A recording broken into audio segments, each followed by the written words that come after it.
munaasabadani oo ahayd mid ay xilka kula kala wareegayeen barasaabkii hore ee gobolka Togdheer iyo barasaabka cusub ee haatan loo soo magacaabay gobolka Togdheer ayaa waxay ka dhacday barxadda xarunta maamulka gobolka Togdheer iyadoo ay ka Togdheer haatan wasiir ku-xigeenka amniga Somaliland iyo barasaabka cusub Maxamed Ibrahim Qabo ayaa xubnihii ka hadlay oo u badnaa cuqaal salaadiin waxgarad iyo haweenweynaha gobolka Togdheer waxa ay dardaaran u soo jeediyeen barasaabka cusub ayagoona sagootiyay barasaabkii hore barasaabku waa culus wax fudud ma dawladana waxaanu faraynaa markastay xulayaan sida ka muuqata ninka kalena waa duqo waanu soo gaari doonaa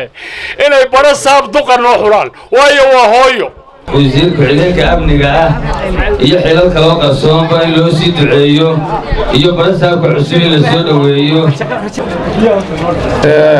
wasiir ku-xigeenka amniga Somaliland waxa aan leeyahay saaxiib wanaagsan baad lahayd gobolka Togdheer haddii wax kastaba loo sheeganayo udun kastaba loo sheeganayo kuwiina xasuuqay haddii maanta qaar soo maga galaano yimaadaan lagula hadli maayo burco adiguna inankii u dhashay baa tahay Maxamed Ibrahim oo ah gudoomiyaha cusub waxaanu leenahay xil weyn baa ku fuulay waanu ku ducaynaynaa waanu ku soo dhawaynaynaa waanu kula shaqaynaynaa waxaanaanu leenahay hambalyo halkan ku sabootiyayna Maxamed Muuse ilaahay khayr ha ku siiyo wixii allaale wixii aad gobolka ka qabatay iyo wixii aad ahaydba waa lagu sheego taariikhda ku qortay waxaanu soo dhawaynaynaa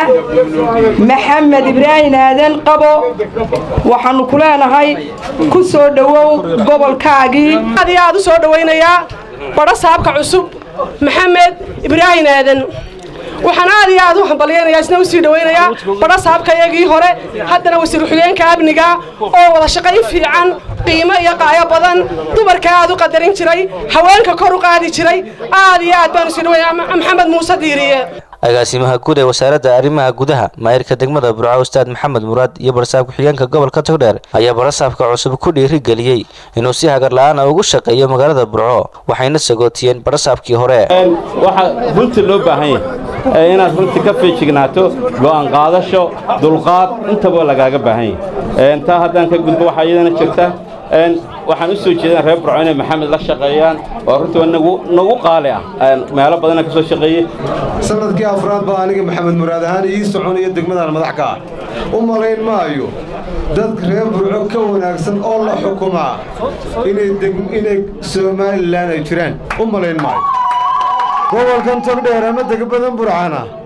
waa kulliyad waxbarasho dadka lagu kala bartaa madaxda lagu kala bartaa ninka madaxda imtixaanka ama A buu ku baasa ama E iyo D iyo F buu keena waxaan ilaahay kaaga rajaynaynaa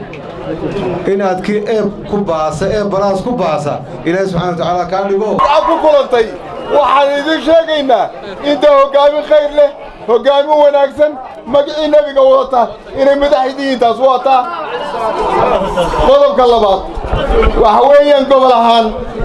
diiwaangelinta inaynu diyaargaroontii la sheegay barasaabka cusub ee gobolka Togdheer Maxamed Ibrahim Qabo iyo barasaabkii hore oo iyaguna halkaasi ka hadlay ayaa waxa hadaladoodii kamid ahaa gobolka laba sano oo 2 bilood la joogan maanaya ama 2 sano oo 3 bilood la waa kifaaleeyay oo gobol hore maray oo socday oo wax qabad badan ka muuqdo in kasta oo dalka la qabo haddana ay taalo baahidu ayaad u timid laba kelmadood baan oranayaa waxaan waa tusaale weyn tilmaan dhaxal galo waxa ay tusteen shalay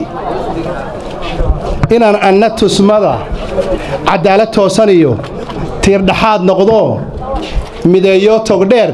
waan ku taamayaa ballan weeytaas ballan qaadaya gobolka Togdheer insha Allah hadduu ilaahay ila qabto idinkuna iskaga garab taagtaan muran muu galeen wuxuu ahaan la caasimadda qarankan buu ahaan la waanu ahaan jiray magaalo madaxdana way ahaan jirtay caasimaddii ugu horeysay Somaliland Protectorate markii Ingiriiskii gabagabadiina waxa uu agaasimaha guud ee wasaaradda arrimaha gudaha xilkii u kala wareejiyay barasaabka cusub iyo barasaabkii hore iyadoona halkaasi shahaado sharafyo lagu guddoonsiiyey maayirka degmada Burco wariye Cabdimaalig Muuse Caldoon iyo gudoomiyaha ururka haweenka ee Now kuwaasi oo lagu maamusay sida ay uga shaqeeyaan arrimaha bulshada. Shaafici Maxamed Ibraahim telefishinka caalamiga ee Somali News gudaha magaalada Burco.